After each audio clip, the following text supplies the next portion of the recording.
Welcome to Bioratna. Dear students, our today's one shot is on the chapter excretory product and their elimination. So let us start. First, you need to understand that these excretory products, they have nothing to do with the waste matter of digestive system. Egestion is different. The waste of digestive system, the undigested waste, they are released by that, and this is different where the elimination of those wastes are carried out which are formed during metabolism. You know that different anabolic and catabolic reactions are going on in our body. During that, these wastes are formed, and the elimination of this metabolic waste, this is we are going to see. First, let us see what are these metabolic wastes. These metabolic waste can be the simple one like CO2 and H2O. Then it can be ions like sodium, potassium, or it may be phosphate or sulfate. But most importantly, here what we are going to study, here what we are going to see, we are going to see the elimination of nitrogenous wastes, which are very toxic and it cannot remain in the body. We have to regularly excrete it. These nitrogenous wastes, it may be ammonia, it may be urea, or it may be uric acid. I repeat, it may be ammonia or urea और uric acid. क्यों है तीन तरह के waste nitrogen के? Different organisms they are using different mean either ammonia और urea और uric acid as for the excretion of the nitrogenous waste. Why so? Why everyone can not use the same molecule? क्या सारे के सारे ammonia, सारे के सारे urea या सारे के सारे यूरिक एसिड नहीं एक्सक्रीट कर सकते हैं? Let us see. Let us try to find out the answer to this question. Those which excrete ammonia, ammonia is formed by the metabolism of nitrogen containing compounds like amino acids. Excretion of ammonia, this is called ammonotelism. And when the nitrogenous waste is released in the form of urea, then it is ureotelism. And when it is excreted in the form of uric acid, then it is uricotelism. Fine. These three. Now let us see the different points. This ammonia, bacha, this is highly toxic. Highly toxic means the organism cannot keep it in the body. It has to be immediately eliminated. It has to be immediately eliminated. This is highly toxic. Urea, it is less toxic, and uric acid is least toxic. Fine. Here this point you have already seen that here ammonia is excreted, here urea is excreted, here uric acid is excreted. So ammonia is highly toxic. The problem is it is highly toxic. It has to be eliminated immediately. So this ammonia, it is readily soluble in water. तो वो water में उसको soluble कर करके फिर it is regularly excreted by the organisms. That means it can be carried out by only those organisms which have continuous access to water, like many bony fishes living in the fresh water, then aquatic amphibians and aquatic insects. So it is limited because of the water availability. उनके पास बहुत सारा water है, they have plenty of water, and ammonia excretion needs plenty of water and they can afford it. Fine. But then the terrestrial, इसमें जो shift कर गए फिर organisms from aquatic to terrestrial, like fully the reptiles and birds and mammals, now the scarcity of water is there. So now they have to shift from ammonia, they have to shift to some different mode. This ammonia, urea, it is excreted by human being also. This is less toxic than ammonia. ऐसा नहीं है कि उसे continuous आपको excrete करने की ज़रूरत पड़े. It can be excreted in a day 3-4 times a day. That can be done. and it does not need lot of water also, and it is not that toxic. So if you store it and release for few times a day, that can be done. So see, here less water is required, fine, and in case of uric acid least water is required. इसकी जरूरत किसे पड़ेगी? जैसे urea is excreted by mammals, जिसमें हम भी आते हैं. Then many terrestrial amphibians, here I have written T ना, this is terrestrial, T for terrestrial. Then many terrestrial amphibians and many marine fishes. Marine fishes समुद्र में है बेचारे, पानी रहते हुए भी पानी नहीं है. So this marine fishes they excrete urea. अच्छा, ये यूरिया कैसे बना? The ammonia is converted into urea. कहाँ? किडनी. एक्सक्रीशन है तो किडनी को ही सारा काम करना पड़ेगा. Kidney is going to excrete it. Ammonia को यूरिया में कन्वर्ट करने का काम करेगा कौन? Liver. In liver this ammonia is converted into urea. फिर किडनी तक कैसे आएगा वो बताइए, लिखिए कमेंट बॉक्स में. कैसे लीवर से होते हुए किडनी तक ये जो यूरिया बना है लीवर में वो पहुंच सकता है? लिख दिया. It is simple. They release it, the liver cells they release it into blood and blood carries it to the kidney and then kidney excretes the urea.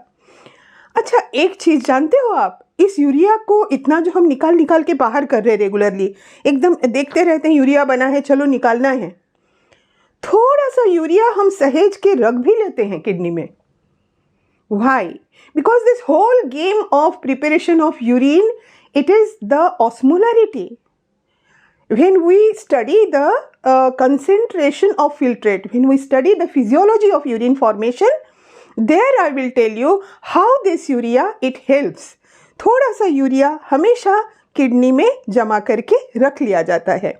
And to understand the physiology of urine formation, हम आपका वो जो 9th में आपने पढ़ा था ना, hypertonic, hypotonic, isotonic, you must have complete grip over it कि क्यों वाटर किस डायरेक्शन में जा सकता है, हाइपोटोनिक कौन है, हाइपरटोनिक क्या है, किस तरह से यूरिन बन सकता है. We will discuss that before the formation of urine. That is the physiology of urine formation. ठीक है. नाउ हाँ, this in ammonotelism, this ammonia, it is readily soluble in water also, and it can be easily given out of the body through the general body surface or through the gills. As in the fishes, they give it out through their gill surface, and kidney has got no role in the excretion of ammonia. Kidney has no role. किसका role है? By diffusion, diffusion से body surface, या fishes में by the gills ammonia is excreted. Now urea, so it can be stored in the body for longer time. It requires much less water. Now let us come to uricotelism. Further, water scarcity किसे है mammal से ज़्यादा? Reptiles को और birds को. The reptiles, the birds, the insects and the land snails, उन्हें पानी की और भी कमी है. They can not even afford that much water which the mammals are using to excrete the urea. So what they do, you know, they excrete uric acid, और ये uric acid जो पानी में घुल गया उसके बाद दैट उसका कंसंट्रेशन भी किया जा सकता है. मतलब जितने पानी में घुला है फिर उसमें से वाटर भी निकाल लीजिए, so that one paste or pellet can be formed. You have seen the birds, the pellets, the droppings which you might think as fecal matter. It is actually the uric acid. Uric acid में से एकदम पानी निकाल के paste जैसा बना दिया जाता है, and it can be excreted. It is excreted. It is excreted in paste or pellet form. So this point done. Now let us see the energy requirement. Ammonia बनाने के लिए एकदम कम एनर्जी लगती है. फिर यूरिया बनाने के लिए उससे ज़्यादा एनर्जी लगेगी। अमोनिया को फिर से यूरिया में कन्वर्ट भी तो करना है, उसमें एनर्जी भी ज़्यादा लगती है। But then the organism has to weigh कि मुझे कौन सा ज़्यादा इम्पॉर्टेंट है। मैं अमोनिया को रख सकता हूँ बॉडी में, या मुझे ज़्यादा एनर्जी खर्च करके यूरिया बनाना ही पड़ेगा। So it has no option, it has to spend that much energy and convert ammonia into urea, and this uric acid इसमें maximum energy की ज़रूरत होती है। And this point we have already discussed that ammonia, as it is highly toxic, it cannot be stored in the body. Urea, it can be stored for considerable time, and uric acid, it can be stored for solidification. उसको पानी में घुलने के बाद फिर उसका paste बनाने के लिए उसमें से वाटर निकाल के उसे कंसंट्रेट करके पेस्ट बना के तब उसे एक्सक्रीट किया जाता है। So this is one sub topic we have done. Hope this you have understood well. Then do write in the comment box that you have understood this one and take one screenshot.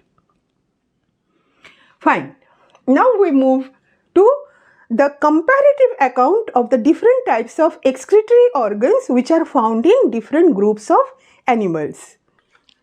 Now let us see the comparative account of the variety of excretory structures which are found in different groups of animals.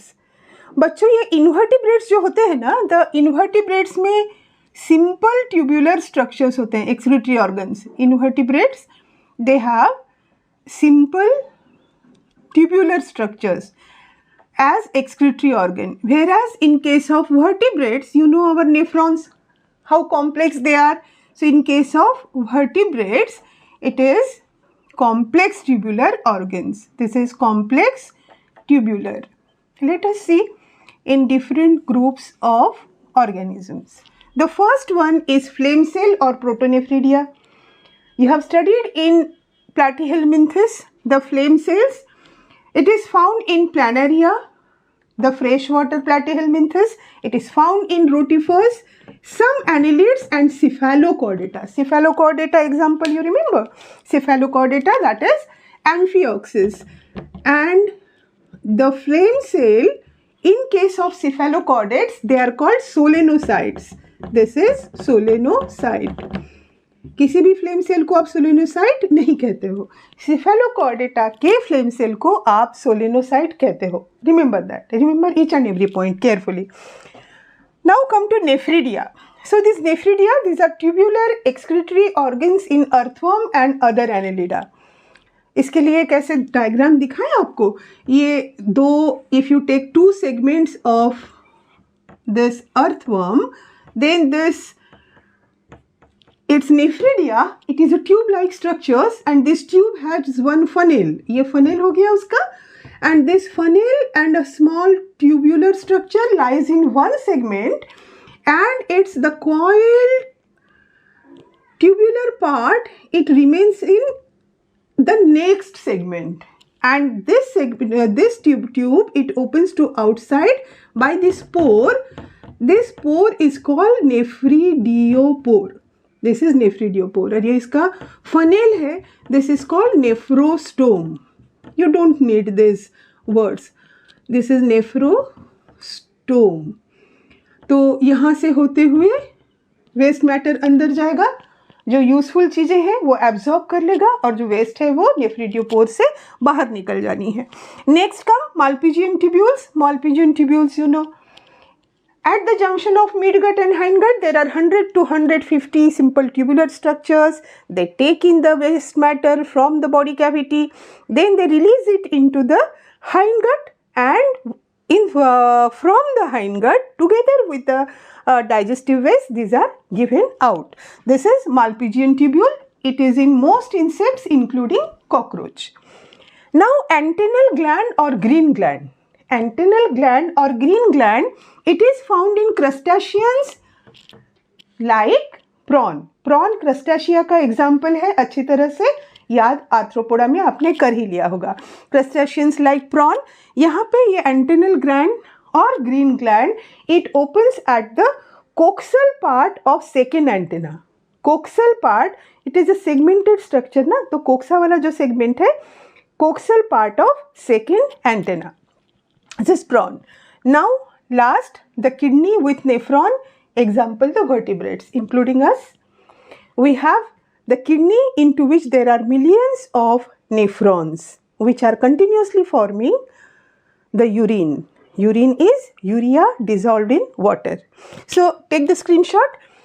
This is the next subtopic, that is the comparative account of, here I can write B, comparative account of variety of excretory structures in different groups of animals. Write in the comment box whether you have understood it properly. Please do write any doubts if you are having that. Now let us see the human urinary system or human excretory system. This is the diagram. Here you can see it consists of one pair of kidney. You know, both the kidneys are, their position is not the same. जो right वाली kidney है वो थोड़ी नीचे है. It is a bit inferior in position due to the abdomen में और भी organs है ना, जैसे liver वगैरह, उनकी वजह से right side की जो kidney है वो थोड़ी नीचे. Means this is my right. तो ये जिस भी ह्यूमन बीइंग का है तो उसका ये राइट है, तो ये वाला थोड़ा सा नीचे रहेगा और लेफ्ट वाला थोड़ा ऊपर रहेगा. Right one lower. Fine. Now there are one pair of kidneys. So this is one pair of kidney. What about kidneys? Many its characteristics are given in your NCERT, like they are reddish brown in color. They are bean shaped. They are present between last thoracic and third lumbar vertebra. Last thoracic and third lumbar. आपको याद है जो vertebrae है, the vertebral column is formed by 26 vertebra. हमारा जो vertebral column है, यहाँ से होते हुए पीठ के सेंटर से जो वर्टिब्रल कॉलम है, it is made up of 26 vertebra. उसमें से गर्दन में होते हैं 7. So they are called cervical. This cervical are 7. Then thoracic means in chest cavity, thoracic are 12. Then the lumbar is 5. Then sacral is 1. This is fused, actually more than 1 but fused, and coccygeal it is also 1. So in total they are 26. 26. So they are total in 26 and their position is this last thoracic vertebra. और उसके बाद ये lumbar के जो 5 है, 1 2 3 4 5. So the kidney here it is placed between this last thoracic and the 1 2 3 third lumbar. तो kidney की position हो गई आपकी ये. This is the 12th thoracic and this is the third lumbar. यहाँ पे है kidney and it is just inner to the, ये ventrally नहीं है, it is placed dorsally. This is also one point. It is just inner to the dorsal abdominal wall. वहीं पे kidney आपकी यहाँ पीठ में इस तरह पे प्रेजेंट है. What else? यहाँ देखिए एक कॉन्केव स्ट्रक्चर है. If this is the kidney, तो ये किडनी में ये जो कॉन्केव पार्ट है, this is called hilum. This is called hilum. ये हाइलम है और यही जगह है जहाँ से होते हुए आर्टरीज, वेन्स, नर्व्स सारे अंदर बाहर होते हैं. See, this is the one blood vessel, this is the artery. तो ये आर्टरी जो है यही हाइलम में अपना एक ब्रांच इसको देगी. This is the direction of blood. और सेम दूसरी किडनी को भी it will give one branch to another one. Now let us draw one vein. If this is the vein, तो किडनी से इम्प्योर ब्लड वेन्यूल से निकलते हुए इसमें अंदर आएगा. It will join the when.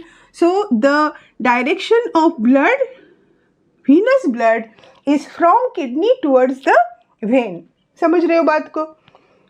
Artery ने प्योर ब्लड किडनी को दे दिया, सो द डायरेक्शन टुवर्ड्स किडनी. और किडनी ने अपना venous blood वेन को दे दिया, so the arrow is towards the when. The kidney is covered by a protective covering, and inside here there is a funnel-like structure, and this funnel-like structure is called pelvis. Again, there is a pair of kidney. The notch or the concave structure, it is called hilum. From the hilum arises these two tubes called ureter. Also at this hilum point only, the blood vessels, they enter or they come out, and the nerves, they also come in. This ureter, they open into urinary bladder carrying the urine, and it opens to outside by means of urethra. इतना पढ़ लिया, अब आपको इतने सारे जो labellings है वो याद हो गए. आपको अगर पूछा जाए कि ये जो वेन है इसका नाम बताइए और ये जो आर्टरी है इसका नाम बताइए, it is given in your NCERT. This one, ये एरो नीचे की ओर क्यों है? क्योंकि हार्ट से ब्लड लेके आ रहा है ये ना. सो this is dorsal aorta, this is the dorsal aorta. और ये क्या है? ये जो वेन है, this is inferior vena cava. ये वेन है और इस वेन का नाम है इंफेरियर वेना केवा, जो लोअर बॉडी पार्ट से वीनस ब्लड लेके सबसे ऐसे कलेक्ट करते करते चल रही है, लेते हुए फिर वो हार्ट को पहुंचाता है. So this is the structure of kidney. इसका एलएस लेके इसका कॉर्टेक्स मेडुला हम उसमें देखेंगे. यहाँ पे बनाने से वो कंजस्टेड हो जाएगा. बड़ा होकर के हम उसकी स्ट्रक्चर देखते हैं कि what is the internal structure, what is cortex, what is medulla, etcetera. Take a screenshot of this one and let us move to the LS of kidney, showing the internal detailed structure. LS is longitudinal section of kidney. We have taken a section of the kidney longitudinally.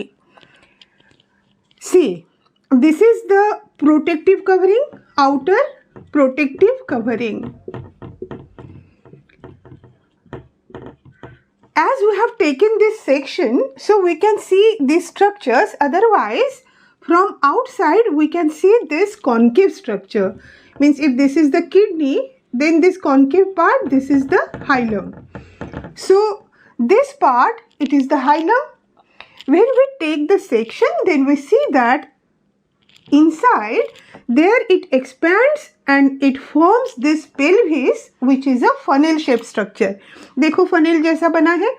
ये funnel का lower part और ये funnel का upper part. Means it is a funnel shaped structure. This structure is this one and this broad structure is here. So this is the pelvis, funnel shaped structure.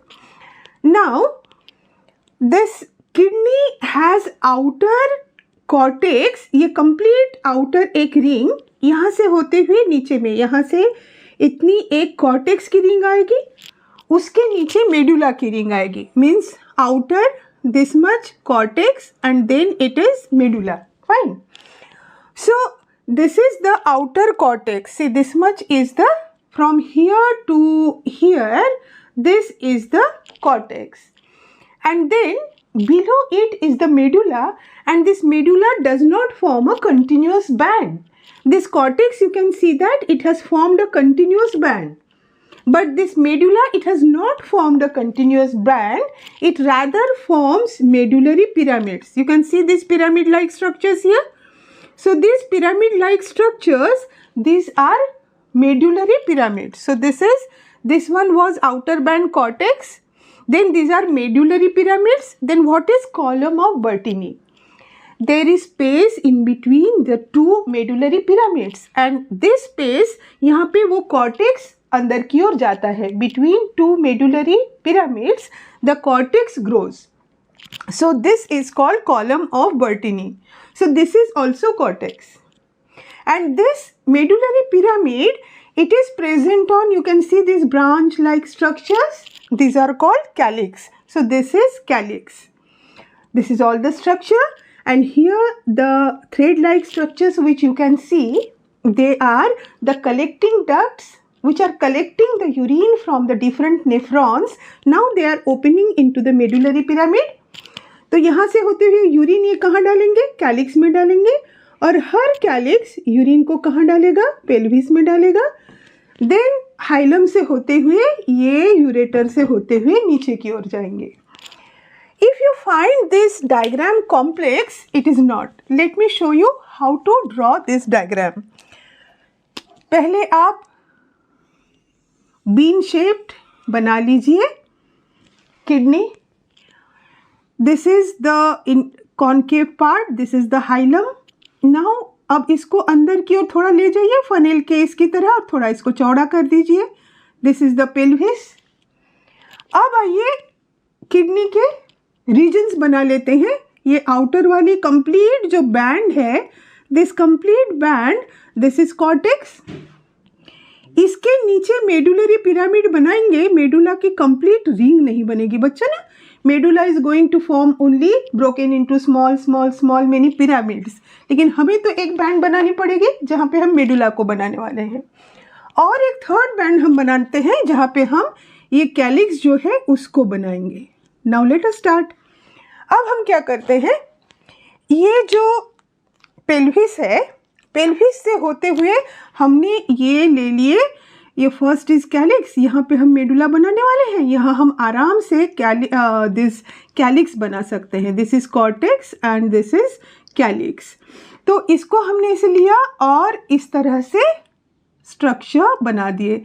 ऐसे लिया, ऐसे बना दिए. ऐसे लेते हुए हमने ढेर सारे कैलिक्स यहाँ पे बना दिए.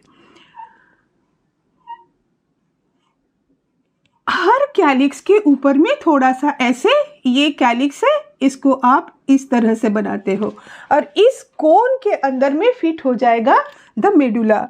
तो नाउ व्हाट वी डू, ये जो कैलिक्स है हर कैलिक्स में यहाँ आप बैठाते जाइए मेडुलरी पिरामिड. तो this are the medullary pyramids, this are the medullary pyramids. और ये मेडुलरी पिरामिड में हम ओपन करवा देते हैं दिस कलेक्टिंग डक्ट्स. तो ये कलेक्टिंग डक्ट्स आ गए और ये इन बिटवीन जो मेडुला के बीच में जगह बच गई है, दिस इज कॉलम ऑफ बर्टनी. That's it. This is the complete diagram. और यहाँ से होते हुए ये डक्ट ऐसे बाहर की ओर आ जाएगी and this is the ureter. Take a screenshot. This diagram students find difficult. I hope you have understood. आप कमेंट बॉक्स में लिखोगे. इस तरह से 3 लाइन ऐसे बैंड बना के आप बनाओगे ना, then it will immediately you will be able to do it and understand it properly. नहीं तो पूरे चैप्टर में जितना समय लगाते हैं ना, इसको समझने में उतना समय लगा देते हैं. Done? Now let us move to the structure of nephron. Now we have reached the structure of this nephron. Nephron, which is the excretory unit, the one which is going to form the urine. The function of excretory system बच्चे is osmoregulation and excretion. Osmoregulation क्या है और excretion क्या है? Let us first discuss. They together what they do? They maintain homeostasis. Stasis. Osmoregulation is the maintenance of proper iron and water balance in the body. Very important. पूरा osmolarity maintain करके रखना, body का ion और water balance सही बना के रखना, that is osmoregulation.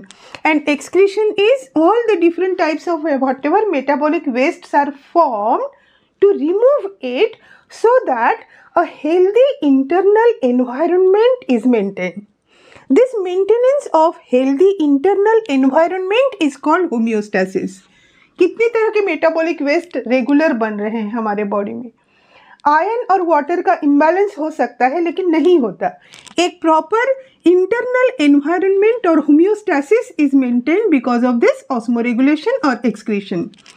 जो आपने शुरू में सारे एक्सक्रीटरी डिफरेंट तरह के ऑर्गन्स पढ़े थे, जैसे protonephridia and the nephridia and the malpighian tubule and green glands, इसमें से Protonephridia's main function is osmoregulation. Of course excretion, but main function is osmoregulation. और बाकी जितने हैं आपके, उन सब के function osmoregulation as well as excretion. Remember, flame cell के लिए भी excretion है, but the main function is osmoregulation. So, I hope you understood what is osmoregulation, what is excretion, and what is homeostasis. So, let us move forward. let us see this important structure who is doing so much of work. Our every kidney is having around more than millions of these structures. These are called nephrons. This nephron, now this diagram which you are seeing, it has two parts. एक part है वो एक tubule है. This is the renal tubule, and another is glomerulus. Glomerulus blood capillary है. इस tube का part नहीं है. ये जैसे आपने डाइजेस्टिव सिस्टम पढ़ा है, एलिमेंट्री कैनाल पढ़ा है. This is alimentary canal is a long tube. कहीं पे चौड़ा हो गया, स्टमक बना दिया, कहीं पे कॉइल हो गया, स्मॉल इंटेस्टाइन, लार्ज इंटेस्टाइन बना दिया, लेकिन it is a single tube. Similarly यहाँ से होते हुए जो ब्लैक से बना हुआ है ना बच्चा, this is the renal tube. So this is the renal tubule, this is the renal tubule. ये रीनल ट्यूब्यूल जो है ये माउथ की तरह ओपन नहीं रहेगा. It forms a depression over there. Here it opens into the collecting duct and here there is blood capillary.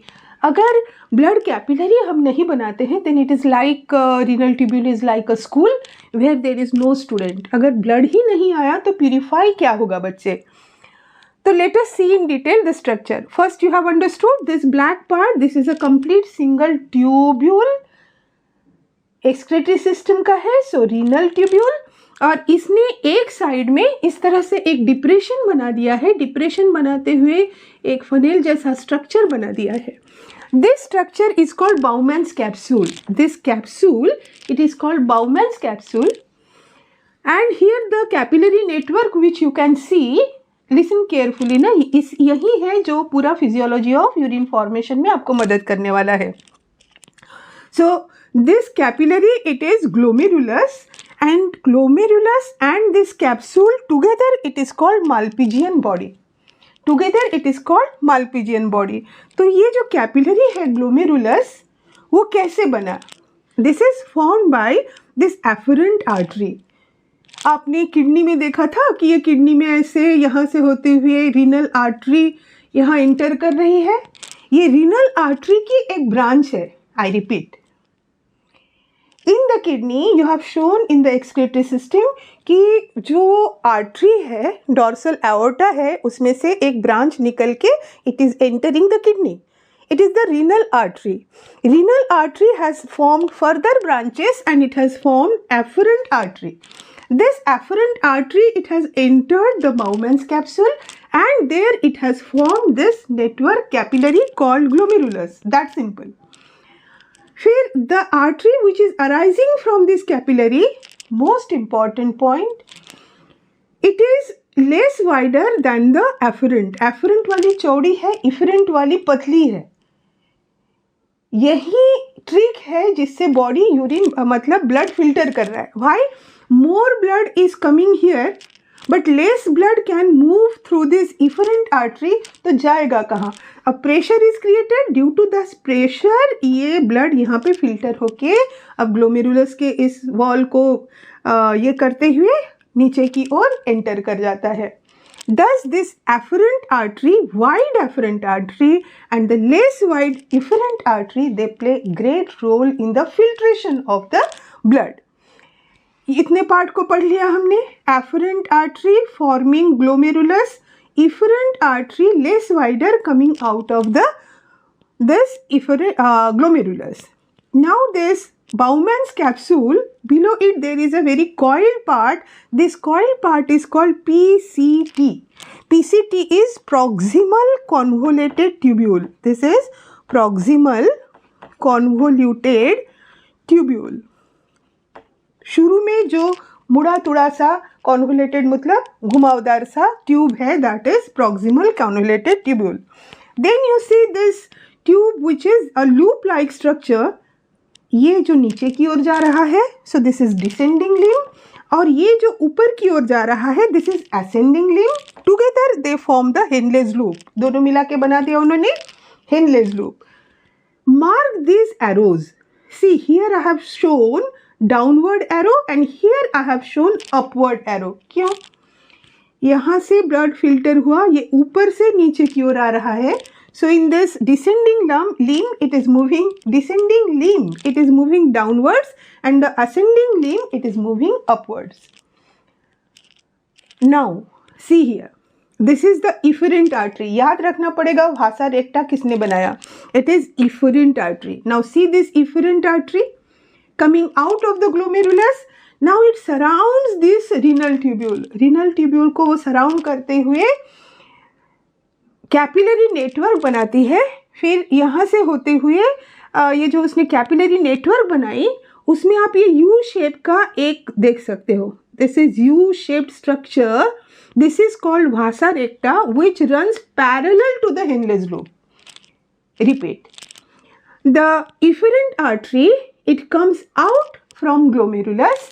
Now it forms a network around the tubule, and there is U-shaped loop formed by this capillary, which is called vasa recti. अब ये जो vasa recti में है ना, उसमें ये direction हम ऐसे अपोजिट दिखाएंगे. ये अपोजिट क्यों दिखाएंगे? अपोजिट क्यों दिखाएंगे बच्चों? ये जो है ये यहाँ नीचे की ओर आ रहा है, ये ऐसे ऊपर की ओर जा रहा है. Because the blood is coming from this side. यहाँ ऊपर से आया, ये नीचे की ओर जा रहा है, यहाँ फिर वो ऊपर की ओर जा रहा है, यहाँ से होते हुए बाहर निकल जाएगा. That means the flow of urine and the flow of blood, flow of urine in the tubule, inside में यहाँ से यूरिन पास हो रहा है, और the filtrate you can say, जब तक वो कॉन्सेंट्रेट नहीं हो जाता है, वो जिस डायरेक्शन में जा रहा है, ये भासा रेक्टी का ब्लड जो है उसके अपोजिट डायरेक्शन में जा रहा है. इसे अच्छे से समझ ले, या तो इसको रिवर्स करके और एक बार देख ले, क्योंकि कंसेंट्रेशन ऑफ यूरिन में इसका बहुत बड़ा रोल है. Now this again convoluted part is there. This is called distal convoluted tubule. और ये distal convoluted tubule बहुत सारे nephrons के, यहाँ से एक nephron, यहाँ इस nephron को हमने डिटेल में दिखाया. So many nephrons, they release their contents in a duct called collecting duct, which is collecting the urine from the different nephron. और अब आप कनेक्ट कर सकते हो, वहाँ आपने मेडुला में दिखाया था कि ऐसे मेडुला बनाया, उसमें से ऐसे ऐसे लाइन्स दिखाए थे. These are these collecting ducts. ऐसे ढेर सारे collecting ducts हैं which are collecting the urine from different nephrons and they release it in the medullary pyramid. That is it. ठीक है. अब देखते हैं हम कि cortical nephron किसे कहते हैं और juxtamedullary nephron किसे कहते हैं. Cortical nephron and juxtamedullary. इसके लिए आपको ये बताना होगा कि कॉर्टेक्स बाहर है कि मेडुला बाहर है. LS of kidney you studied, the outer band it is the cortex, उसके अंदर का बैंड मेडुला, लेकिन मेडुला कंप्लीट बैंड नहीं बनाता है, वो पिरामिड्स बनाता है. दो पिरामिड के बीच में फिर से कॉर्टेक्स के कॉलम्स होते हैं, ये याद है आपको. तो इतना part means this Bowman's capsule, this proximal convoluted tubule और ये distal convoluted tubule, this three lie in cortex. Repeat, ये cup shaped structure Bowman capsule और ये दो convoluted parts that is PCT and DCT, they are in cortex. और ये जो Henle's loop है दिस इज इन मेडुला. ठीक है. अगर ये हेनलेस लूप छोटा है और मेडुला में बहुत नीचे तक नहीं जाता, इसका मतलब आपका ये नेफ्रॉन मैक्सिमम किस में है? कॉर्टेक्स में है. Then it is called cortical nephron. Then it is called cortical nephron. अगर ये बहुत दूर तक मेडुला में आया हुआ है, called Henle's loop, then it is called juxtamedullary nephron. और एक डायग्राम है आपके NCERT में, जस्ट इसी को मैग्नीफाई करके दिखाया हुआ है. कैसे देखते हैं हम इसे? See, this is the cup shaped structure. This is the cup shaped structure. This is Bowman's capsule, and then in this Bowman's capsule, here the चौड़ा वाला afferent artery और ये बाहर निकलने वाला efferent artery. Afferent artery, efferent artery, and inside this is the capillary network or this is glomerulus. This is Bowman's capsule, and this whole structure, whole means this Bowman's capsule and this glomerulus, this together is called Malpighian body. This is Malpighian body. यहाँ भी हमने किया होगा, ये देखो, ये glomerulus and Bowman's capsule, this is called Malpighian body. Take a screenshot. This subtopic was very important. Now the next topic, bacha, it is function of tubule. Function of tubule. This diagram which is given, it is self-explanatory. इतना अच्छा है diagram, जैसे आप theory पढ़ लोगे, समझ लोगे. After that you need not see the theory even. जब तक इसे नहीं समझो तब तक लगता है आड़ा तिरछा क्या बना हुआ है. But once you understand it, then this theory part also you need not, means everything you get from this diagram. Just now we saw कि there is ultrafiltration. Filtration तो हो गया, उसके बाद फिर reabsorption होता है और tubular secretion होता है. These two things we are going to see कि reabsorption और tubular secretion PCT, Henle's loop, DCT, collecting duct में कहाँ कहाँ होता है. अल्ट्राफिल्ट्रेशन हमने सेपरेटली देख लिया है. यहाँ अब हम इस ग्लोमेरुलस माल्पिजियन ट्यूब्यूल के बाद से बच्चों PCT से स्टार्ट करेंगे. ठीक है, चलो PCT कम दिस, यहाँ हमने इसे स्ट्रेट बनाया है. इसे स्ट्रेट बनाया हुआ है ताकि कौन सी चीज़ें सिक्रीट हो रही है, कौन सी एब्जॉर्ब हो रही है, उसे क्लियरली दिखाया जा सके. In PCT, nearly all nutrients means glucose, amino acid, they get absorbed there. Nearly all nutrients, 70 to 80% of electrolyte and water is absorbed in this PCT. तो ये PCT का इतना काम हो गया. Maximum nutrient 70 to 80% electrolyte, water, ये उसने absorb कर लिया. उसके बाद ये सिक्रीट कर रहा है. ट्यूबुलर सिक्रीशन में आपने 3 नाम पढ़े थे, उन 3 नाम को एकदम पक्का ऐसे पकड़ के रखो. ट्यूब्यूल्स ने फिल्ट्रेट में खुद से भी कुछ सिक्रीट किया था कि बाकी मुझे ब्लड से पूरे बॉडी का मिल रहा है, मैं भी थोड़ा सा कंट्रीब्यूट करता हूँ. That was H+, K+ and NH3. ये देखो H+ कहाँ गया, हाँ, this is H+, this is K+, this is NH3. The arrow is towards the tubule. जैसे ऐसे ट्यूब्यूल है ना बच्चे, तो अगर एरो ऐसे दिखा रहा है, this means secretion. This is secretion. और एरो अगर बाहर की ओर दिखा रहा है, this means reabsorption. कैसे? उसे एक्चुअली ये एरोज ऐसे अंदर दिखाने थे कि ये ट्यूब्यूल इसे सिक्रीट कर रहा है, but then it become so congested ना, तो ये ऐसे अंदर की ओर दिखा रहा है. मतलब ये सारी चीज़ें K+, H+, NH3 they will be added to the filtrate. और these arrows which are moving outwards, इसका मतलब फिल्ट्रेट से उसे निकाल लिया गया, एब्जॉर्ब कर लिया गया. Easy enough. पहले इन एरो का मतलब जान लिया. तो ये देखिए यहाँ पे K+, H+, NH3 हमने दिखा दिया कि ये सारी चीज़ें ट्यूब्यूलर सिक्रीशन हो गई है. सो सिक्रीटेड H+, K+, अमोनिया, और एब्जॉर्ब क्या किया उसने, एब्जॉर्ब किया HCO3-. इन दोनों को हमने अलग से क्यों पढ़ा. न्यूट्रिएंट, वाटर, इलेक्ट्रोलाइट हो गया है पहले ही इतना बोलने के बाद.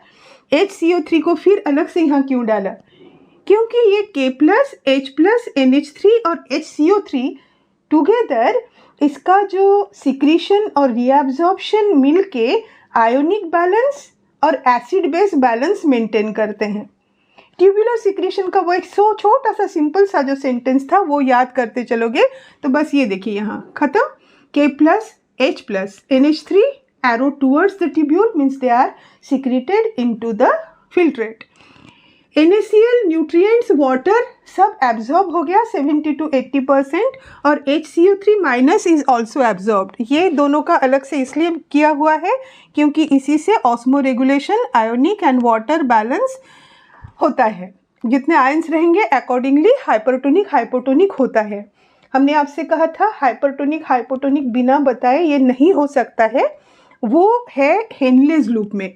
अभी हेनलेज लूप आप समझ ही नहीं सकते हो जब तक आपको हाइपरटोनिक और हाइपोटोनिक क्लियर नहीं हो. सपोज दीज आर 2 सॉल्यूशंस, ये 2 मीडियम है, यहाँ पे this is water, suppose this is the water level, और यहाँ पे आयंस है। इसमें आयंस ज़्यादा है और इसमें कम है। जिसमें कम है मतलब ion is less and water is more, water is more, इसे हम कहते हैं हाइपोटोनिक। फिर से आयन कम, पानी ज़्यादा, हाइपोटोनिक। हाइपो मतलब कम, कम मतलब वाटर कम नहीं, आयन कम, आयन कम वाटर ज़्यादा, और ये है हाइपोटोनिक। हाइपो मतलब आयन ज़्यादा वाटर कम, hyper hypo both are in context with the ions. और वाटर का मूवमेंट किस ओर होता है? Water always moves from hypotonic, जहाँ पे पानी ज़्यादा है, हाइपो में ज़्यादा है, वहाँ से होते हुए हाइपर की ओर जाता है। So water moves from hypo to hyper. अब शुरू करते हैं हेनलेज लूप में क्या होता है। This is it's descending limb, है ना, ये एक लिम्ब नीचे जा रही है, फिर ये असेंडिंग लिम्ब ऊपर जा रही है। तो ये एरो दिखाया कि ऐसे फिल्ट्रेट नीचे की ओर जा रहा है। उसमें अब पानी ज़्यादा है, उसे तो कंटिन्यूसली 180 लीटर तो पास नहीं होने देना है, 1.5 लीटर वो एक्सक्रीट करेगा, बाकी सब उसको निकाल देना है। 70 से 80 यहाँ पे हो गया, बट 70 to 80% मतलब 30% भी 180 लीटर का बहुत होता है। अब इसे वो पूरा रीअब्जॉर्ब करना है। तो this segment it is permeable to water, water को वो जाने देता है, इलेक्ट्रोलाइट्स को नहीं जाने देता, इलेक्ट्रोलाइट्स को पकड़ के रखता है। What will happen because of that? तो यहाँ पानी तो उसने एब्जॉर्ब कर लिया, वही उसका पर्पस था, वही उसका पर्पस था, लेकिन अब यहाँ से प्रॉब्लम स्टार्ट हो गई। अब क्या हुआ, वो आयन ज़्यादा हो गए, पानी उसने निकाल लिया, उसने सोचा चलो बहुत अच्छा काम कर लिया मैंने, पानी तो निकाल लिया, लेकिन इमीडिएटली यहाँ फिर वो हाइपरटोनिक हो गया, क्योंकि पानी निकल गया है और आयन ज़्यादा हो गए हैं। तो आयन जब ज़्यादा हो गए तो फिर से यहाँ से वाटर फिर अंदर आ जाएगा, किया धरा सारा काम बिगड़ जाना है। समझ रहे हो बच्चे? तो जब यहाँ पे आयन ज़्यादा हो गए हैं, पानी अंदर आ सकता है। अभी ये वाला जो ऊपर जाने वाला सेगमेंट है, उसके सेल्स ऐसे हैं कि वो इम्परमिएबल टू वाटर है बट परमिएबल टू NaCl, मतलब वो NaCl को जाने देता है। मज़ेदार बात है ना, ये NaCl को बाहर निकलने देता है। होना ये चाहिए था नेचुरल इसमें कि अब हाइपोटोनिक केस में कि वाटर फिर से अंदर आ जाता, जो उसने डिसेंडिंग लिम्ब में वाटर को रीअब्जॉर्ब कर लिया था, वापस ले लिया था फिल्ट्रेट में से, वो फिर से इसके अंदर आ जाता, क्योंकि अभी वो हाइपरटोनिक है। Both here I have written hypo, this is hyper, so this is hypertonic. तो इट गिव्स आउट NaCl। अब ये NaCl को बाहर करते जाता है, इससे क्या होगा, फिर से उसको अच्छा है, फिर से इट बिकम्स हाइपोटोनिक। NaCl को उसने निकाल दिया, it is impermeable to water, so now it has again become hypotonic. उसके आयंस कम हो गए, उसका वाटर ज़्यादा हो गया, अभी फिर से शुरू कर देगा वो। अब वो फिर से वाटर एब्जॉर्प्शन स्टार्ट कर देगा, आराम से कर सकता है बिकॉज इट इज हाइपोटोनिक। अब देखो ये DCT में देख लो क्या हो रहा है, ये तीन सेम है, K+H+ NH3, जिससे दैट इज सिक्रेटेड। तो ये तीनों वही सेम चीज़ तो है, ion balance, acid base balance के लिए ये हो गया, और HCO3, ये इतने मिला के हमारे ऑस्मो रेगुलेशन में काम कर रहे हैं। और दिस इज NaCl और H2 में लिखा हुआ है, जब गर्मियों के दिनों में बॉडी में वाटर कम हो जाता है, उस समय हाइपोथैलेमस ऑर्डर देता है DCT को कि और भी ज़्यादा पानी एब्जॉर्ब करो। तो कैसे करेगा, पहले वो NaCl को इधर ले लेता है, तो इधर वाला बाहर वाला हाइपरटोनिक हो गया, जैसे हाइपरटोनिक हो गया तो फिर पीछे पीछे वाटर भी निकल गया। इसे ऐसे इंटरेस्ट लेके मज़े से पढ़ो, मज़े से नहीं तो ऐसे लॉजिकली कैलकुलेट करके पढ़ो, what is hypertonic what is hypotonic समझते जाओ, तो ये आराम से ये ऐसे बन जाएगा। ये तो आप ऐसे ब्लाइंडली लिख सकते हो, K+H+ NH3, K+H+ NH3 और HCO3। यहाँ न्यूट्रिएंट्स NaCl और वाटर सारा एब्जॉर्ब हो गया है, यहाँ पे सिर्फ वाटर एब्जॉर्ब होता है, NaCl वगैरह सब ऐसे ही रहता है। यहाँ वो वाटर निकल जाने से हाइपरटोनिक हो गया था, तो फिर डर था कि वाटर फिर से एंटर कर जाएगा, तो उसके सेल इम्परमिएबल है कि वाटर को अंदर नहीं आने देंगे, और NaCl को वो बाहर निकाल देता है ताकि वो फिर से हाइपोटोनिक बन जाए। और इधर DCT का काम है कि वो गर्मियों के दिनों में वाटर जब कम हो जाता है बैलेंस, तो वो करता है conditional absorption. See that is conditional absorption of NaCl और H2। ज़रूरत नहीं पड़े तो नहीं करना है, तो लेकिन ये आयनिक बैलेंस तो करना ही करना है। Now come to collecting duct. अब ये समझ गए कि यहाँ H2 क्यों लिखा हुआ है, यहाँ NaCl क्यों लिखा हुआ है, यहाँ भी NaCl लिखा हुआ है। And this line which I have drawn here it is cortex, and इस लाइन के नीचे जो है वो है मेडुला। अब देखिए यूरिया को एक्सक्रीट कर रहे हैं, लेकिन छोटा थोड़ा सा अमाउंट हम लेके रखते हैं, बताया था ना। तो ये यूरिया हम क्यों करते हैं, तो ये यूरिया, अब ये कलेक्टिंग डक्ट क्या करता है, ये कलेक्टिंग डक्ट भी बहुत सारा वाटर, ये जो कलेक्टिंग डक्ट है, ये यूरिया को, ये देखो ये यूरिया को मेडुला की ओर भेजता है। इससे क्या होता है, this now the medulla it is hypertonic. Medulla hypertonic होने की वजह से ये कलेक्टिंग डक्ट उसमें से फिर से क्या कर सकता है, अपना वाटर उधर रीअब्जॉर्ब कर सकता है। यहाँ हाइपरटोनिक हो गया, ये हाइपोटोनिक है, पानी तुरंत कहता है कि चलो वहाँ पे पानी कम है, मैं वहाँ चलता हूँ, तो फिर से ये कंसंट्रेटेड होने में मदद करता है। ये एरो क्यों है इसकी तरफ, ये जो डिसेंडिंग लिम है, ये यूरिया कलेक्टिंग डक्ट से निकला और इस एसेंडिंग लिम में घुस गया, and then this is circulated like this. ऐसे ही वो साइकिल में चलते रहता है और उसी यूरिया से हमारा काम चलते रहता है। Done. This is the function of different parts of the tubule. इतना ही तो था कि ये एसेंडिंग और डिसेंडिंग लिम का आपने समझ लिया कि यहाँ से वाटर क्यों निकला और यहाँ NaCl फिर क्यों निकला। इतना बैठ के थोड़ा सा सोच लेना है, बाकी सब कुछ तो बच्चे का खेल है, बच्चे, है ना। आगे बढ़े। नाउ लेट अस सी काउंटर करंट मैकेनिज्म। इसी का डर लगता है बच्चों आप लोगों को। देखें कि काउंटर करंट मैकेनिज्म क्या होता है। Counter current means the fluids they are moving in opposite direction. For example, this is Henle's loop. In Henle's loop, here the filtrate is coming downwards and then it is moving upwards in the ascending limb. Repeat. In the descending limb, the filtrate, it is moving downwards, and then in this ascending limb, it is moving upwards. One counter current. Then you know, this is the afferent blood vessel. This is the efferent blood vessel. तो ये जो efferent blood vessel है वो इस tubule के around में capillary network बनाती है, and it forms a U shaped structure around it called vasa recti. This vasa recti we have rather than drawing here, because then it will become a complicated. It is drawn this side.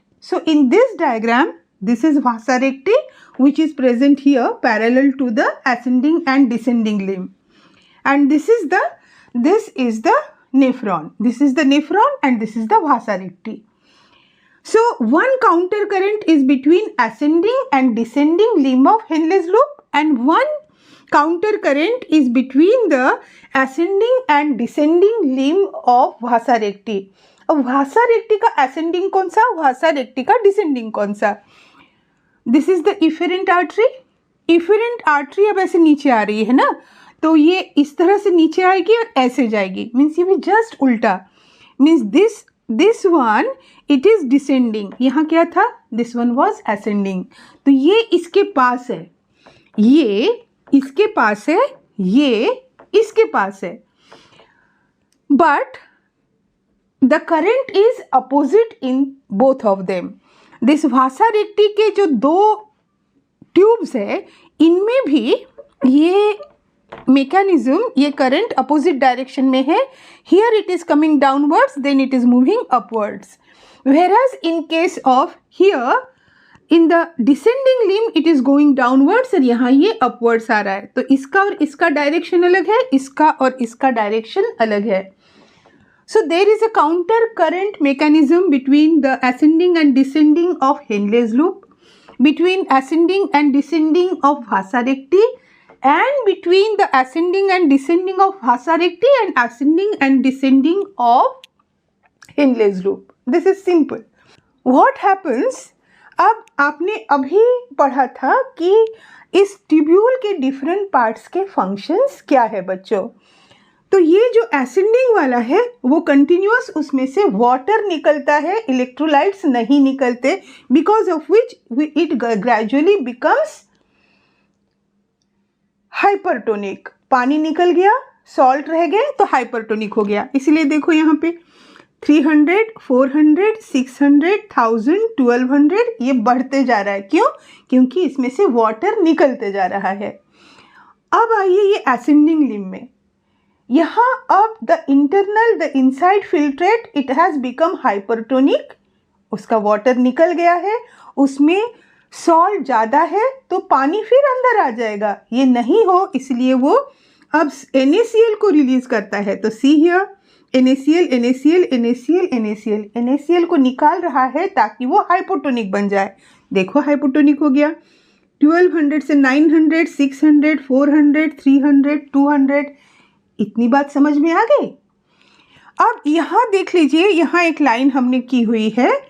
This PCT, DCT, ये glomerulus, ये आता है cortex में. This is cortex, this is outer medulla and this is inner medulla. What happens due to counter current mechanism, ये जो vasa recta और Henle's loop के बीच में काउंटर करंट है, उसकी वजह से मेडुला में ये देखो यहाँ ऊपर में 300 मिली ऑस्मोल पर लीटर का कंसंट्रेशन है. This is cortex, just medulla के ऊपर. वहाँ से होते हुए ये कंसंट्रेशन कितना बढ़ा है देखो, इट इज 1200 मिली ऑस्मोल पर लीटर. क्यों हुआ, कैसे हुआ? काउंटर करंट मैकेनिज्म की वजह से, वो हम देखें. तो यहाँ तक हमने काउंटर करंट का मैकेनिज्म स्टार्ट नहीं किया. वी जस्ट अंडरस्टूड कि व्हाट इज काउंटर करंट.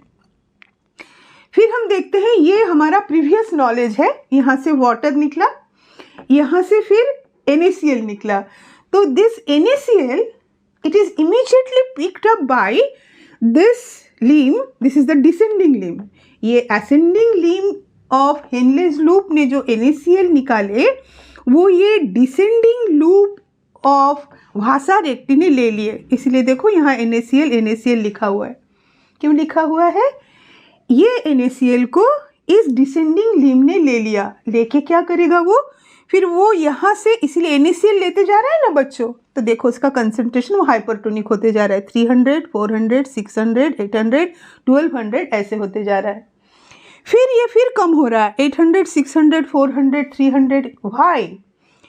ये डिसेंडिंग लिम्ब जो है वो फिर यहाँ से NaCl को बाहर निकाल देता है. वो क्या करता है? खुद में से यहाँ से NaCl को बाहर निकाल देता है. क्यों निकाल देता है? ये जो लिम्ब है हेनलेस लूप की, वाटर निकाल रहा है. क्यों निकाल रहा है? क्योंकि यहाँ जो मेडुला है, यहाँ मेडुला टिश्यू है ना बच्चे, ये जो ये खाली जगह नहीं है, यहाँ पे मेडुला है. तो ये मेडुला हाइपरटोनिक होगा तभी वाटर निकलेगा. कैसे हुआ हाइपरटोनिक? ये NaCl की वजह से हुआ. क्यों हुआ? Because of that counter current mechanism. इस ascending limb ने NaCl निकाला, that was picked up by this descending limb of Vasa recta. और फिर वो जब यहाँ आया तो उसने अपने इस ascending limb से सारे NaCl निकाल के यहाँ रख दिए. So now the water, that's why water can move outward. तो इस तरह से वाटर यहाँ निकल रहा है. ये वाला समझ गए कि ये कंसंट्रेशन यहाँ बढ़ते हुए यहाँ घट क्यों रहा है? यहाँ से NaCl निकल गया, सो इट हैज़ बिकम हाइपोटोनिक. तो ये हो गया इसका. और ये यहाँ उसका NaCl एंटर कर रहा है, सो it is become 300, 400, 600, 800, 1200. Now NaCl का लॉस, अब ये NaCl को निकालते जा रहा है, तो निकालते जा रहा है तो इट इज़ बिकमिंग 800, 600, 400, 300. ठीक है बच्चा, इसमें कोई दिक्कत नहीं. अब देखो ये एक हो गया सोडियम. NaCl की वजह से मेडुला का ऑस्मोलैरिटी को बढ़ाना. और एक मेथड है that is by the use of urea. This is the collecting duct. Now you know this is the collecting duct. From this collecting duct, small amount of urea, it enters the thin segment of, ascending है कि descending है? ऊपर जा रहा है ना. This is ascending. Ascending limb Henle's loop के ascending loop limb के ये जो पतला वाला पार्ट है इसमें ये एंटर करता है। द थिनर पार्ट या ये वाला थिकर पार्ट, हर वर्ड को याद रखना है आपको बहुत अच्छे से। इतना ये एक्सक्रीशन है, इसको अच्छे से पढ़ा। और आपका क्वेश्चन है कि the thin part of this ascending limb और द थिकर, फंस गए? ऐसा नहीं होना चाहिए। सो now it enters the thinner limb of this ascending limb, ठीक। फिर ये वापस यहाँ से होते हुए यूरिया यहाँ आ जाता है कलेक्टिंग डक्ट में, ऐसे घूमते हुए यहाँ आ गया और यूरिया ने इसे फिर मेडुला में डाल दिया। थोड़ा सा फिर यहाँ एंटर करता है, ये फिर यहाँ पहुँचता है तो ये this is the collecting duct, it then again releases it into the medulla. So this urea, it helps in keeping the high osmolarity of medulla. Medulla में कितना हाई हो गया? 300 से लेके 1200. This was because of NaCl and urea. And this mechanism means this structure, एक तो structure और because of that जो osmolarity, ये जो steps हुए कि यहाँ से NaCl निकला तो यहाँ से NaCl इसने पिक किया तो इसने NaCl रिलीज किया, उसी की वजह से medulla osmolarity it was more, concentration was more, so water was released from this descending limb, सारे connected है। So this type of structure where the counter current is present between vasa recti and Henle's loop, because of which this mechanism occur, that the sodium and urea they help in the increase of medullary osmolarity. This is called counter current mechanism. मुश्किल है? कुछ मुश्किल है या interesting है? बताइए। This is done. This is done. Now let us move to the regulation. अब regulation part में चलते हैं कि एक्सक्रीशन का रेगुलेशन कैसे होता है। Now let us see the regulation of kidney function. This is done by hypothalamus, JGA, atrial natriuretic factor. Students, there are osmo receptors and they can detect कि अभी वाटर कम हो गया है, अभी वाटर ज़्यादा हो गया है, आयन ज़्यादा हो गया है, they can detect it. So when they find that water level is low in blood, then they tell it to hypothalamus. Then hypothalamus, it releases one hormone called antidiuretic hormone, also called vasopressin. So this vasopressin, you remember its function? ये ही जाके kidney के DCT से कहता है कि और पानी का लॉस नहीं होना चाहिए, आप और पानी को एब्जॉर्ब कीजिए। So then the NaCl and water absorption takes place. ये एक काम हो गया। फाइन। ADH ने DCT के ऊपर वर्क किया तो DCT absorbed more NaCl and more water. दूसरा काम, सो this is the first effect of ADH. It works on DCT. The second is that अब जब पानी कम रहेगा तो naturally the glomerular filtration rate कम हो जाएगा। पानी कम है उसमें ब्लड में तो ग्लोमेरुलर फिल्ट्रेशन रेट कम हो जाएगी, वेस्ट मटेरियल बॉडी में ही रह जाएगा। अब पानी कम है इसका मतलब बॉडी से वेस्ट नहीं निकले, ये कैसे बर्दाश्त हो ADH को? तो ये क्या करता है, इट एक्ट्स एज वैसोकंस्ट्रिक्टर। वैसोकंस्ट्रिक्टर का मतलब क्या है? जब पानी ब्लड में कम था तो प्रेशर नहीं क्रिएट हो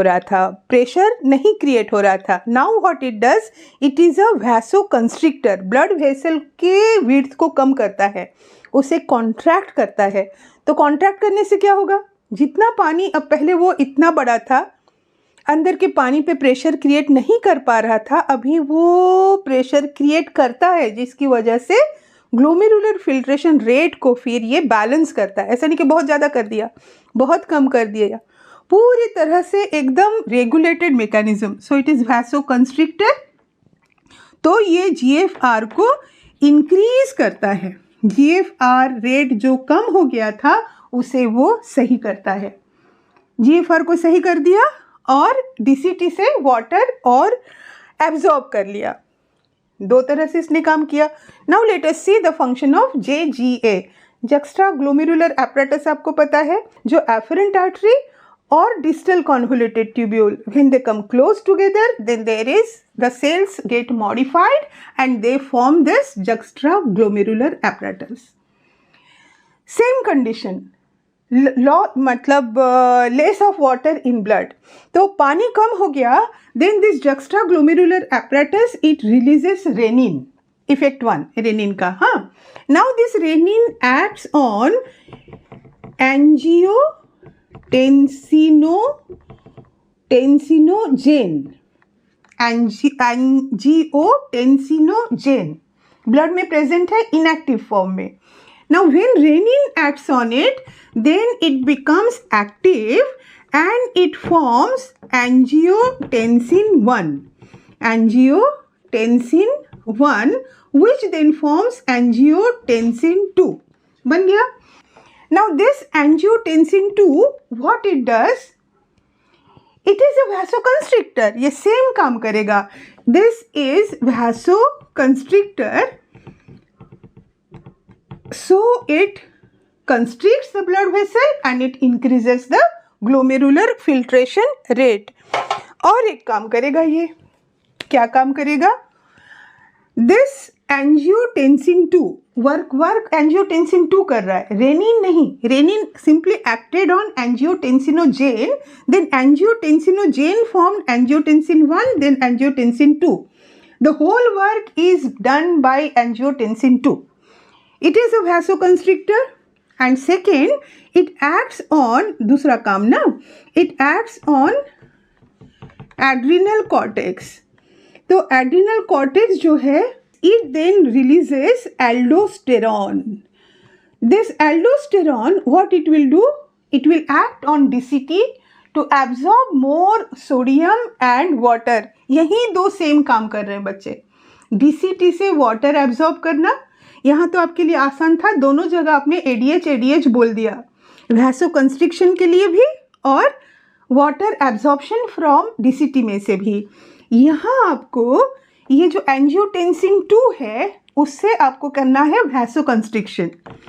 फिर ये angiotensin 2 directly will not do this absorption of water. It will now direct adrenal cortex को कहेगा एल्डोस्टेरॉन रिलीज कीजिए.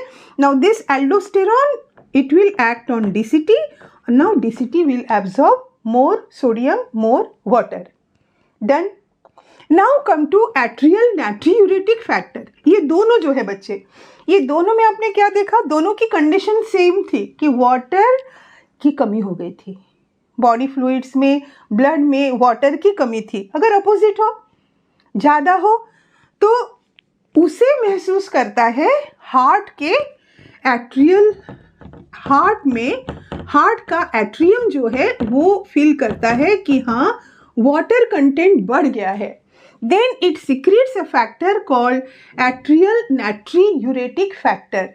It's work is just opposite of this in sense it is vasodilator. ये vasodilator है, ये blood vessel को dilate करता है. जब ये ब्लड वेसल को डायलेट करता है, thus it acts as a chain for this renin angiotensin work. इसका जस्ट अपोजिट करता है atrial natriuretic factor and it is a vasodilator. और ये GFR को कम करता है. GFR को ये क्या करता है? लेस करता है. अंडरस्टूड? सारे मुश्किल टॉपिक्स कवर हो गए बच्चों, सारे मुश्किल टॉपिक्स कवर हो गए. Now see what is micturition. क्या है micturition? It is the process of urine release. What are the different steps of micturition? First, urine is formed in kidney. Next, it comes to ureter. Then it moves to urinary bladder. Then when the urinary bladder gets filled up, then urinary bladder stretches as it fills up. Then the stretch receptors which are present in urinary bladder, they send a signal to the brain, to the CNS, that now the bladder is filled. Repeat. urine form in kidney? Through ureter, it comes in urinary bladder. When urinary bladder gets filled up, then its wall stretches. Then the stretch receptors present there, they send a signal to the brain, to the CNS, that now the urinary bladder is full. Then the brain sends motor signal causing, it has two effects. One, it orders the urinary bladder that now you contract. When it will contract, so the pressure will be on urine so that it moves out of urethra, but it cannot do it if the sphincter which is surrounding urethra, it does not relax.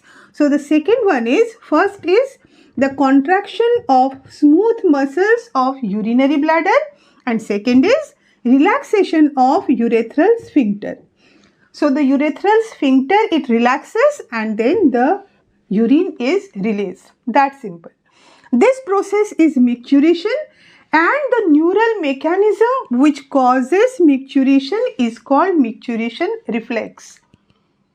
What is micturition reflex? That neural mechanism means these steps, these 6 steps which cause micturition is called micturition reflex. It is micturition reflex. Remember this, na? Okay. Now about urine. One adult, it excretes about 1 to 1.5 liter of urine daily. It is light yellow in color. It is slightly acidic. Its pH is 6.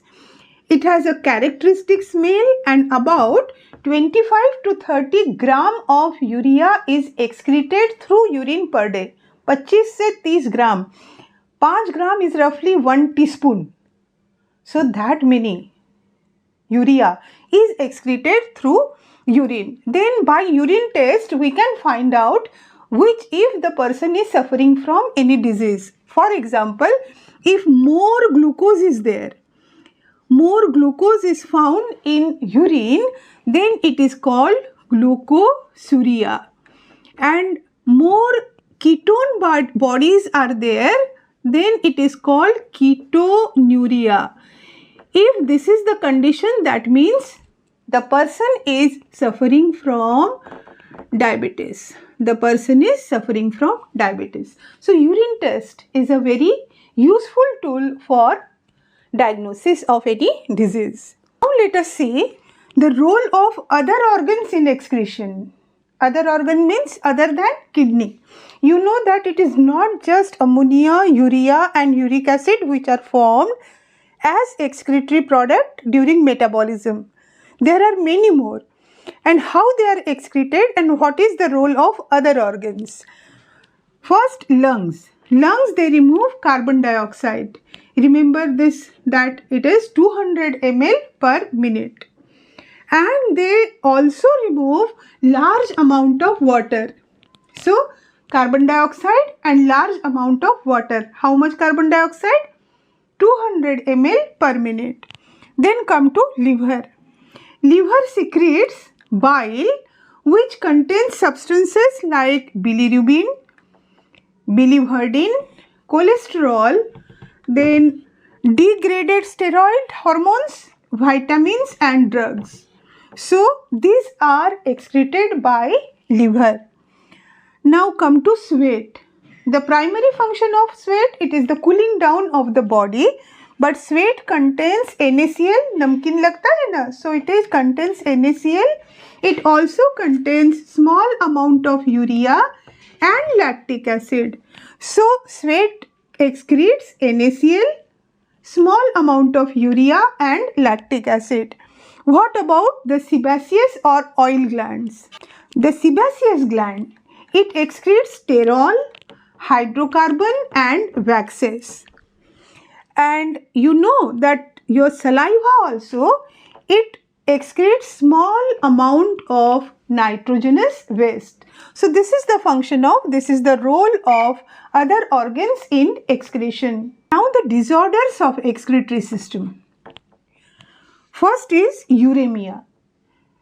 The prime function of kidney is to remove the urea, the nitrogenous waste in the form of urea in human beings.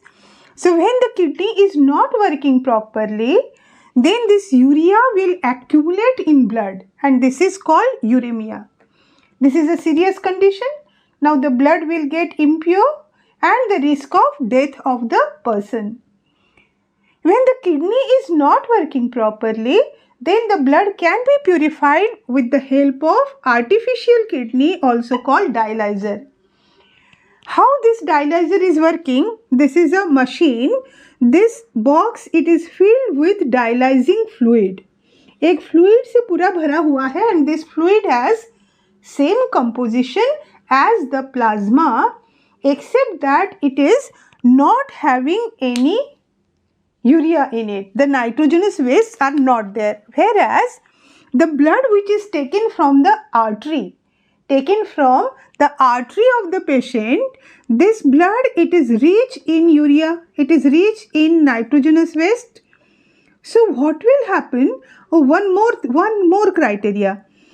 This tube, it is having the same composition like our plasma membrane. तभी तो equal size के जो molecules नहीं चाहिए, कौन से चाहिए, accordingly selectively वो इधर से उधर pass होने वाले हैं. So this membrane, it is like our plasma membrane and this fluid, it is like our plasma, blood plasma, except that it is not having the nitrogenous waste. So these arrows which I have drawn, these arrows are showing that the nitrogenous waste is diffusing from the blood into the dialyzing fluid.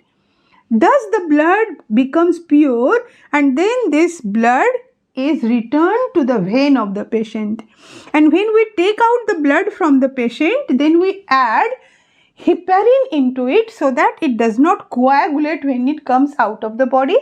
And then when we are putting the blood back into the patient, then we add anticoagulant to it. This is how the blood is purified. Now, in case of renal failure, kidney transplantation can be done. What is kidney transplantation? Any close relative can donate one kidney, so that the chances of rejection of the kidney by the immune system of the patient becomes less if it is a close relative. Now, modern technology has made it much easier. Then what are renal calculi? Renal calculi is the formation of insoluble crystals like calcium oxalate crystals. Calcium oxalate crystals, हम कहते हैं ना पथरी हो गई है kidney में, that thing. It is the formation of insoluble crystals like calcium oxalate crystals in the tissue of kidney. What is glomerulonephritis? Glomerulonephritis is inflammation of glomerulus. This is inflammation of glomerulus. So this was all about human excretory system. I hope all the points were clear. If so, please write in the comment box. If you have any doubts, please write that too. See you next week Friday with photosynthesis part 1. Very next day, that is on Saturday, we will complete the photosynthesis chapter. Photosynthesis part 1 on Friday and part 2 on Saturday. See you. Hopefully you have liked the video.